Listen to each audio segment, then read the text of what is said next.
Welcome to reading Five Nights at Freddy's Hot Takes with myself, and I am Reese. Helpy is a fun-time animatronic.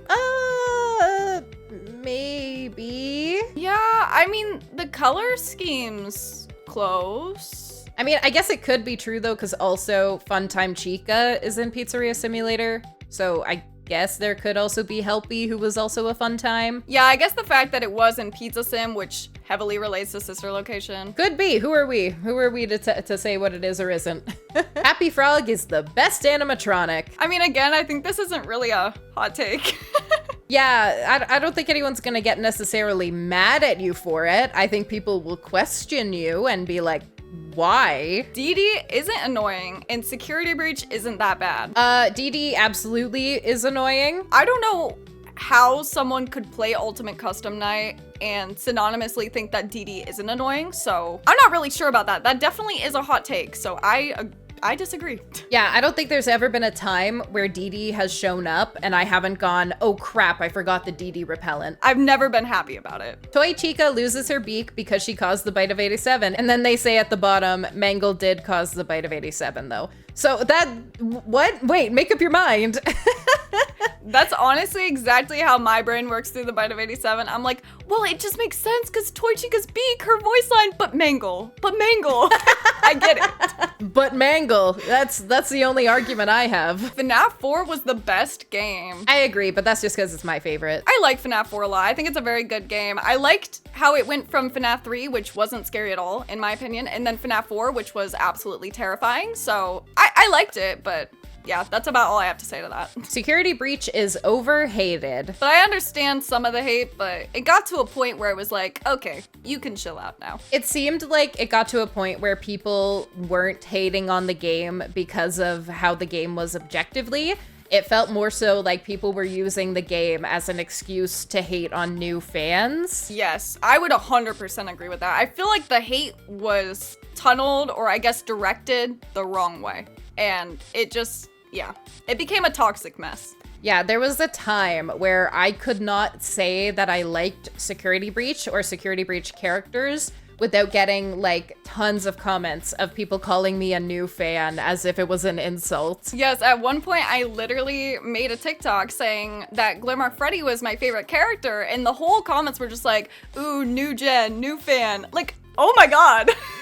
That was such a weird time. That was like, for some reason, I feel like that was at its height, like, I don't know, like less than a year ago. And like nowadays it's gone down quite a bit. Yeah, I think honestly, even the FNAF movie sparked more of that because people were like, oh, all these new fans are gonna see the movie, but it's for us old fans. And I was like, oh, okay. Bonnie is purple. I agree most of the time. Well, actually, maybe not most of the time. I agreed until the movie. I didn't even question it until the movie dropped, and all of a sudden he's blue, and I'm like, oh, okay. Well, I guess I could see that. We're all just colorblind playing this game. Next up, Chica's gonna be green. Watermelon Chica makes it to the big screen. It's me is not the most popular phrase in FNAF. When you think of FNAF, what is like the first phrase that comes to mind? I always come back, definitely. That's a good one. I feel like mine is Yeah,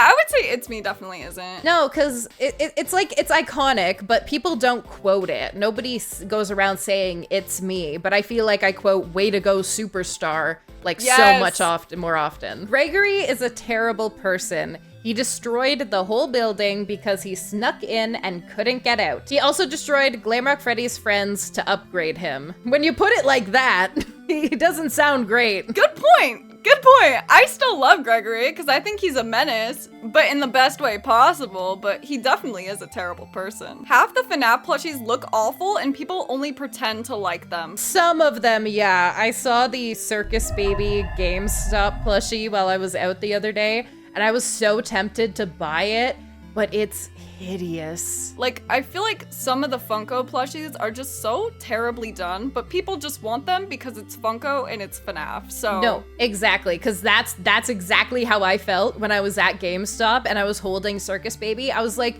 but should I just get it because it's Circus Baby? And then I was like, no, that's stupid.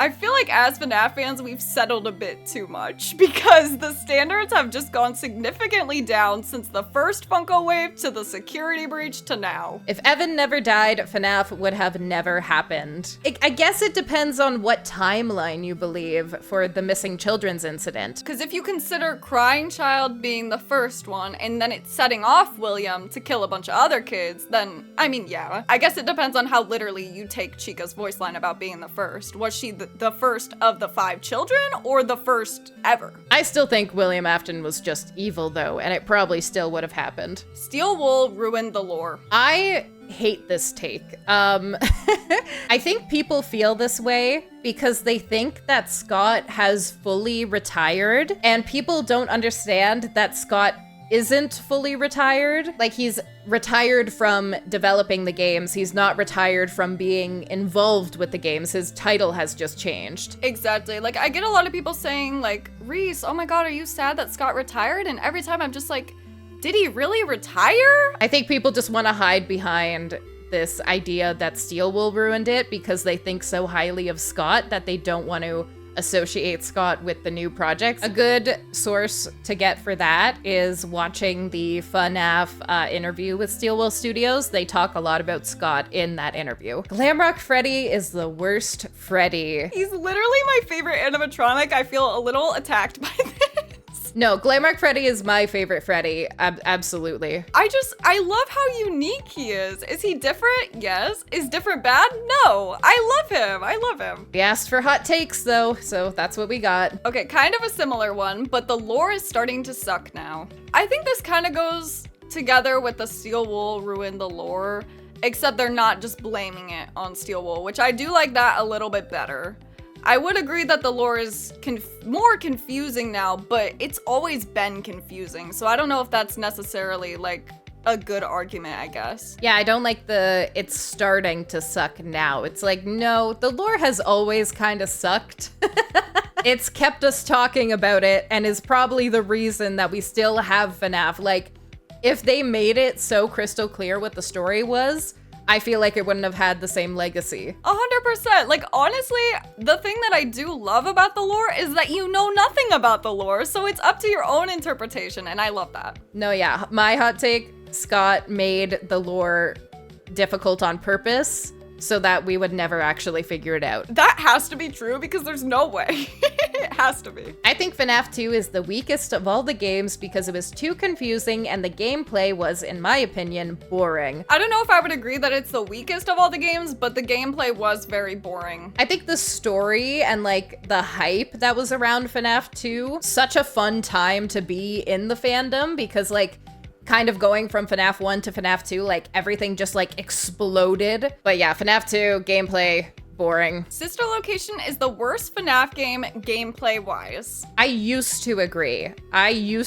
With this. I think the first time I played Sister Location, I really didn't find it that enjoyable, and I didn't think it was that replayable until I defeated Ennard and unlocked the custom night. Now I really love Sister Location. The custom night is genuinely so much fun. I love it so much. Like, there's so many options, so many difficulty levels. It's beautiful. If we're talking about the 5 nights specifically, I think that they're interesting. I still think that FNAF 2 is worse. So I wouldn't say that Sister Location is the worst FNAF game, but it definitely isn't a very replayable FNAF game because it's so like story-based and narrative-driven. Honestly, another hot take of mine would be that gameplay wise, I think the worst games are FNAF 3 and Ruin.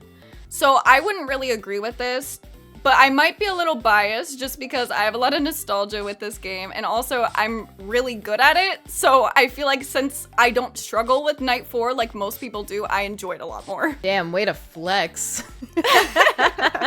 Keep coming back to this one, but FNAF 2 is so overrated. Again, yeah, I agree. I mean, is it a bad game? No. Is it overrated? In my opinion, absolutely. Yeah, anytime I mention not liking FNAF 2, I get tons of commenters or chatters being like, but how? It's the best game.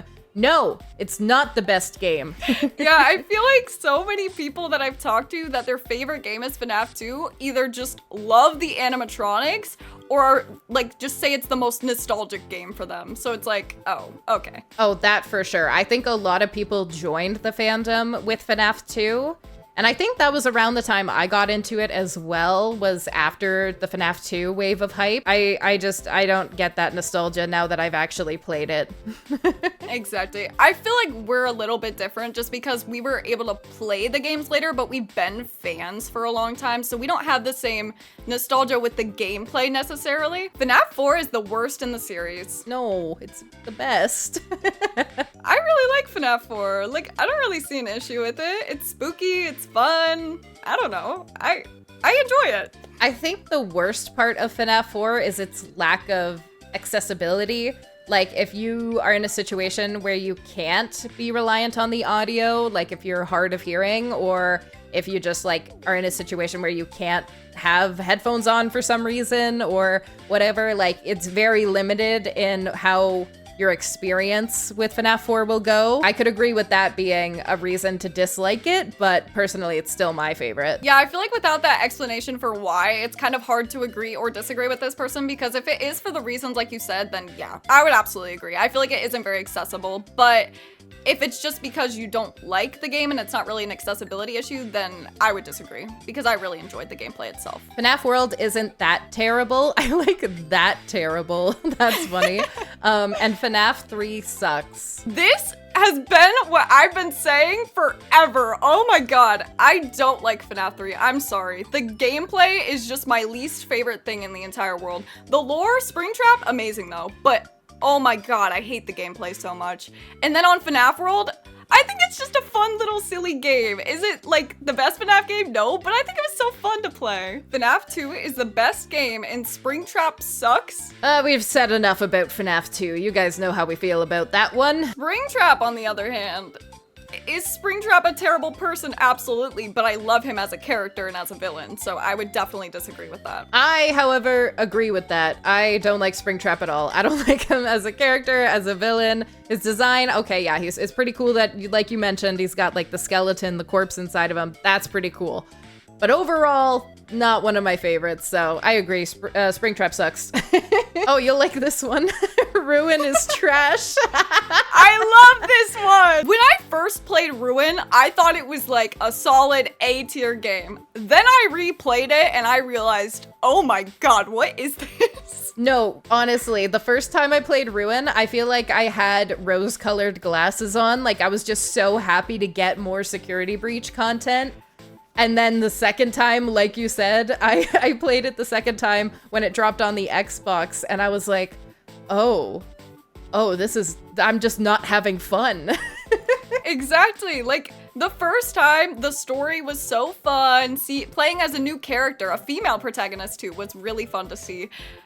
But then after that, I was like, god, this gameplay is just really lacking something. Helpy is annoying and is a terrible animatronic, as well as Foxy and Monty. Oh, damn, that is a hot take. That kind of hurt. I don't know how I feel about this. I feel like you're bashing 3 majority liked animatronics, which is a bit crazy, in my opinion. I only agree with Monty, but even then, like, annoying and terrible, I don't know if I would have used those adjectives. Like, I'm not a huge Monty fan, but it's not because he's annoying and terrible.